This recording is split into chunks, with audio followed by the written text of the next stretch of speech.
नमस्कार दोस्तों, आज की इस वीडियो में हम बात करेंगे कुछ स्टॉक्स की, कुछ बिजनेस अपडेट्स हैं, कुछ न्यूज़ हैं उनके बारे में। साथ में आज के मार्केट की अपडेट भी देखेंगे। तो अगर हम आज की बात करते हैं तो देखिए आज का मार्केट काफ़ी वॉलेटाइल तो नहीं रहा, लेकिन कंटिन्यूसली लोअर लोज बनाता चला गया। ड्यूरिंग द डे हल्का सा रिकवरी देखने को मिला, लेकिन उसके बाद कंटिन्यूसली फॉल देखने को मिला। इसके पीछे मेजर जो रीज़न है वो फेड रेट कट से रिलेटेड है। जो भी कमेंट्री चल रही है, जो भी आए दिन हर वीकली बेसिस पे जो डेटा आता है लेबर मार्केट का, फॉर्म लेबर मार्केट का, नॉन पेरोल मार्केट का, तो उससे रिलेटेड जो भी कमेंट्री आती है तो उसको देखते हुए यहाँ पे चॉपीनेस देखने को मिल रही है मार्केट में। अगर आप इंडाइसिस में देखेंगे, सेंसेक्स इंडाइसिस में, तो मेनली जितनी भी आईटी कंपनियां थी और इसके साथ साथ जो बैंक्स थे उसमें काफ़ी मेजर फॉल देखने को मिला।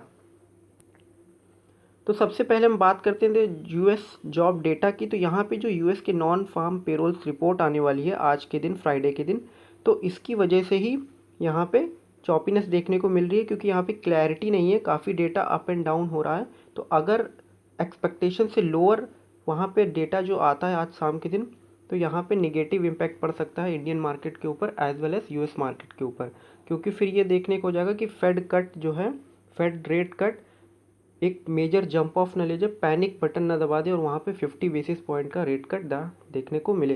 तो ये इन्वेस्टर्स के लिए एक वरी होगा, क्योंकि अचानक से अगर सडन 50 बेसिस पॉइंट का रेट कट होता है तो फिर इन्वेस्टर्स के मन में ये डर होगा कि कहीं ना कहीं हम रिसेशन की तरफ बढ़ चुके हैं। इसीलिए फेड ने जल्दीबाजी में 50 बेसिस पॉइंट का रेट कट किया है, क्योंकि वहाँ पे स्लो डाउन इन हायरिंग में, जो हायरिंग हो रही है वहाँ पे लेबर्स की, वो काफ़ी स्लो डाउन वहाँ पे देखने को मिला है उसमें। इसी के पीछे रिसेशन का डर बना हुआ है वहाँ पे अभी भी। तो ये देखने वाली बात होगी आज का जो डेटा आएगा उस पर। अगर हम दूसरे रीज़न की बात करें, यहाँ पे बैंकिंग स्टॉक्स में एक मेजर फॉल देखने को मिला। आईटी स्टॉक्स का तो समझ में आता है, क्योंकि वो यूएस से रिलेटेड, रेट कट से रिलेटेड है। यहाँ पे बैंकिंग स्टॉक्स में देखने को मिला, क्योंकि यहाँ पे जो लोन एंड डिपॉजिट ग्रोथ का जो डेटा आने वाला है आरबीआई के थ्रू, पिछले मंथ जो डेटा आया था उसमें ये देखने को मिला था कि जो डिपॉजिट ग्रोथ है वो अप्रॉक्सीमेटली 11 एंड कुछ परसेंट के आसपास ग्रो हुई है, और जो क्रेडिट ग्रोथ है वो 15% के आसपास ग्रोथ देखने को मिली है। तो इसके बीच में जो डिफरेंस है, इससे क्या हो रहा है, लिक्विडिटी क्राइसिस आ सकती है, और जो हमारा डिपॉजिट है, बैंक के डिपॉजिट, उसको ग्रो करने के लिए बैंकों को अच्छी खासी मशक्क़त करनी पड़ती है, क्योंकि ज़्यादा से ज़्यादा जो फ्लो आ रहा है वो कैपिटल मार्केट की तरफ अब जा रहा है, क्योंकि यहाँ पे रिटर्न्स काफ़ी अच्छे मिल रहे हैं इन्वेस्टर्स को, और जो बुल पीरियड चल रहा है इसके कारण भी और भी इन्वेस्टर्स यहाँ पे जुड़ते चले जा रहे हैं। तो ये जो मेजर दो रीज़न थे, इसके साथ साथ एफआईआई की सेलिंग्स भी हो रही है, और जो जियोपॉलिटिकल सिचुएशन है वो तो बनी हुई है अभी भी। अगर हम बात करें पहले स्टॉक्स की, तो पहला स्टॉक है गॉडफ्रे फिलिप्स लिमिटेड। ये सिगरेट मैन्युफैक्चरर है मेनली, और यहाँ पे देखिए कंटिन्यूसली एक रेंज बाउंड में ट्रेड हो रहा था शेयर, फिर अचानक से एक स्पाइक आता है, क्योंकि यहाँ पे कंपनी ने अनाउंस किया है कि कंपनी बोनस शेयर्स अनाउंस करने वाली है, और ये काफ़ी पहले दिनों से भी काफ़ी चर्चा में था, और इसमें अच्छा खासा रिटर्न लगभग एक महीने में देखने को मिला है, क्योंकि जो इस कंपनी के सिगरेट वॉल्यूम थे वो काफ़ी अच्छे थे अगर आप कंपेयर करेंगे वीएसटी इंडस्ट्रीज़ से और आईटीसी इंडस्ट्रीज़ से। और अभी हाल ही में 2-4 दिन पहले इस कंपनी ने अपने जो एफएमसीजी इनका बिजनेस था उसको सेल आउट किया है। 24/7 जो इनका एफएमसीजी प्रोडक्ट कुछ बनाते थे उसको इन्होंने सेल आउट करने का प्रोग्राम प्लान किया है। तो यहाँ पे देखिए बोर्ड मीटिंग होगी 20 सितंबर के दिन। 20 सितंबर को बोर्ड मीटिंग है, जहाँ पे अप्रूव किया जाएगा बोनस इशू 2:1 के रेशियो में। मींस आपको 2 शेयर्स मिलेंगे। 1 शेयर अगर आप इस कंपनी का हेल्ड करते हैं एज ऑन रिकॉर्ड डेट, अगर आपके पास रिकॉर्ड डेट पे 1 शेयर है कंपनी का, तो आपको 2 शेयर्स बोनस के मिलेंगे। आपके पास टोटल 3 शेयर्स हो जाएंगे, और शेयर का प्राइस भी एक्स डेट पर करेक्ट हो जाता है, जैसा कि आपको मालूम है, एडजस्ट हो जाता है according to the ratio on proportionate basis पे। दूसरे स्टॉक की बात करें तो देखिए रिलायंस की भी मीटिंग हुई थी कल, जिसमें यहाँ पे 1:1 के रेशियो में इन्होंने बोनस शेयर्स अप्रूव कर दिए थे। तो यहाँ पे भी 1:1 का आपको, मतलब for every 1 share you will get 1 share of bonus issue. तो यहाँ पे आपके पास टोटल 2 शेयर्स हो जाएंगे, और इन्होंने ऑथराइज्ड कैपिटल भी 15,000 करोड़ से लेकर 50,000 करोड़ बढ़ाने का फैसला किया है। अब हम बात करते हैं देखिए सेबी की। सेबी फर्दर यहाँ पे जो रिपोर्ट आई थी पिछले महीने, जो एक प्रपोज़ल निकाला गया था कि कैसे एफएनओ जो फ्यूचर एंड ऑप्शंस के जो वॉल्यूम्स है उसको कम किया जाए, उस पर थोड़ा रिस्ट्रिक्शंस लगाया जाए। तो उसके बाद एक और रिपोर्ट आ रही है कि SEBI to tighten derivatives rules despite investor pushback. मतलब कि इन्वेस्टर के बोलने के बावजूद, क्योंकि इससे काफ़ी प्रॉब्लम होगी, प्रॉफिटेबिलिटी पे उनके असर पड़ेगा और वॉल्यूम्स भी काफ़ी गिरेंगे, इसके बावजूद सेबी आगे बढ़ रहा है और वो ऐसा प्लान कर रहा है कि और स्ट्रिक्ट करना चाहता है। तो सेबी ने यहाँ पे कुछ प्रपोजल्स दिए हैं। SEBI will also raise the minimum trading amount to nearly 1.5 million to 2 million rupees. मतलब कि यहाँ से 15 से 20 लाख का अब एक लॉट बना दिया जाएगा। 15 से 20 लाख रुपीज़ का, पहले आप 3 4 5 लाख में भी ट्रेड कर सकते थे, उसको बढ़ा के अब यहाँ पे 1.5 टू 2 मिलियन, मतलब कि 15 से 20 लाख कर दिया जाएगा, जिससे जो रिटेल इन्वेस्टर्स हैं उनको काफ़ी ज़्यादा नुकसान होगा, क्योंकि उनके पास लिक्विडिटी की कमी आ जाएगी। फिर जो रिचर हैं वो और रिच होते चले जाएंगे, जो बड़े प्लेयर्स हैं उनको इसमें काफ़ी बेनिफिट देखने को मिलेगा। तो यहाँ पे टोटल एक तरीके से देखा जाए तो दो धारी तलवार है। एक तरफ short term and long term capital gains पे गवर्नमेंट कंटिन्यूसली टैक्स बढ़ाती चली जा रही है ऊपर से।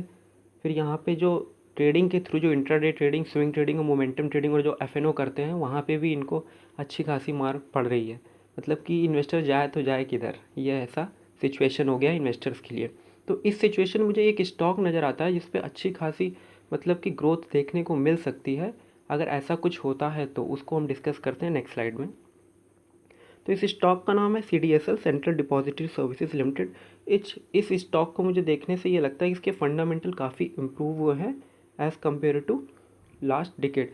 मतलब कि पिछले 4 5 सालों में इसके फंडामेंटल्स काफ़ी इम्प्रूव हुए हैं, और जब इसकी लिस्टिंग हुई थी 2017 में, तब से ये स्टॉक काफ़ी अच्छे रिटर्न दे के चल चुका है। अभी इसमें नियरली 1 और 2 मंथ में काफ़ी अच्छा जंप देखने को मिला था बिकॉज ऑफ बोनस शेयर्स।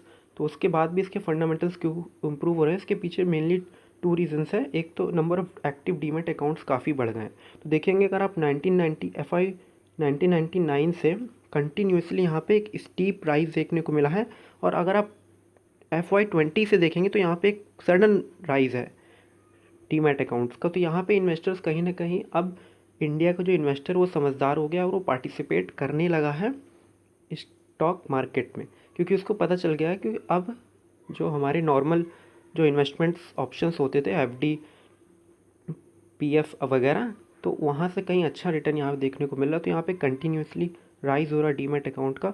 और जो शेयर ट्रेडिंग पे जो रिस्ट्रिक्शंस बढ़ेंगे, जो एफएनओ पे रिस्ट्रिक्शंस बढ़ेंगे, उस पर कहीं ना कहीं जो इन्वेस्टर्स होंगे वो अब कैश ट्रेडिंग में आएंगे, स्विंग ट्रेडिंग या मोमेंटम ट्रेडिंग में आ सकते हैं, ऐसी पॉसिबिलिटी है। ऐसा मेरा एक मानना है, ओपिनियन है, ज़रूरी नहीं हो कि सिचुएशन कन्वर्ट हो, ऐसा मानना है मेरा। तो यहाँ पे ये अच्छी खासी ग्रोथ दिखा के चल सकता है। और उसके लास्ट के अगर आप 5 ईयर के फाइनेंशियल ईयर्स देखेंगे तो यहाँ पे देखिए, अगर आप टोटल इनकम रेवेन्यू की बात करें तो FY20 से लेकर 284 करोड़ का रेवेन्यू था, जो बढ़कर अप्रॉक्सीमेटली 3x हो गया है। 900 करोड़ के आसपास का रेवेन्यू यहाँ पे देखने को मिलता है। और अगर आप प्रॉफिट की बात करें तो प्रॉफिट भी FY20 से 106 करोड़ के थे, जो आज के दिन 4x हो गए हैं, अप्रॉक्सीमेटली 420 करोड़ के प्रॉफिट देखने को मिलते हैं। और ये कंपनी अच्छा खासा डिविडेंड भी दे के चलती है। Earning per share approximately 40 rupees का हो गया है फ्रॉम 10, 4x हो गया। तो यहाँ पे अर्निंग भी इसको सपोर्ट कर रही है इस स्टॉक को, और आने वाले दिनों में इस स्टॉक में अच्छी खासी तेज़ी देखने को मिल सकती है, ऐसा मेरा मानना है।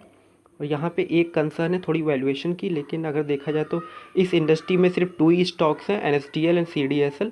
तो ये इस 2 स्टॉक्स पे आपको नज़र बना के चलनी चाहिए। अभी NSDL का IPO अभी अप्रूव नहीं हुआ है, तो उसको देखने वाली बात होगी कि उसमें क्या होता है।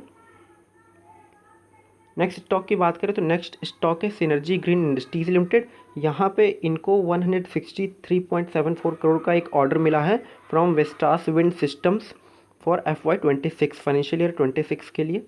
तो यहाँ पे ये इनको एक ऑर्डर मिला है, और इस कंपनी की अगर मार्केट कैप की बात करें तो 600 एंड समथिंग ऑड करोड़ की मार्केट कैप है। तो अप्रॉक्सीमेटली अगर ऑर्डर साइज़ देखें तो 25% of market value, market cap का इनका ऑर्डर साइज़ देखने को मिलता है। तो यहाँ पे एक अच्छी खासी पॉजिटिव न्यूज़ है स्टॉक के लिए।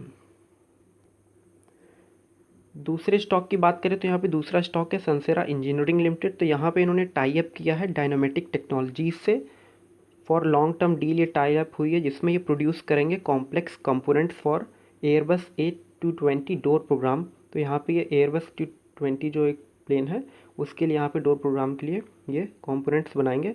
तो यहाँ पे जब ये न्यूज़ आती है तो देखिए आपको लास्ट के कुछ हार्स में सडन स्पाइक देखने को मिलता है। जैसे न्यूज़ आती है उसके बाद फिर से स्टॉक ठंडा पड़ जाता है। तो ये न्यूज़ थोड़ी सी मतलब कि नॉर्मल न्यूट्रल रहेगी इस स्टॉक के लिए। तो फ्रेंड्स आज की इस वीडियो में इतना ही। ये वीडियो अगर आपको इन्फॉर्मेटिव लगी हो, जानकारीपूर्ण लगी हो तो आप इसे लाइक कीजिएगा, शेयर कीजिएगा अपने मित्रों के साथ, साथ में चैनल को भी सब्सक्राइब कीजिएगा। Thank you for watching.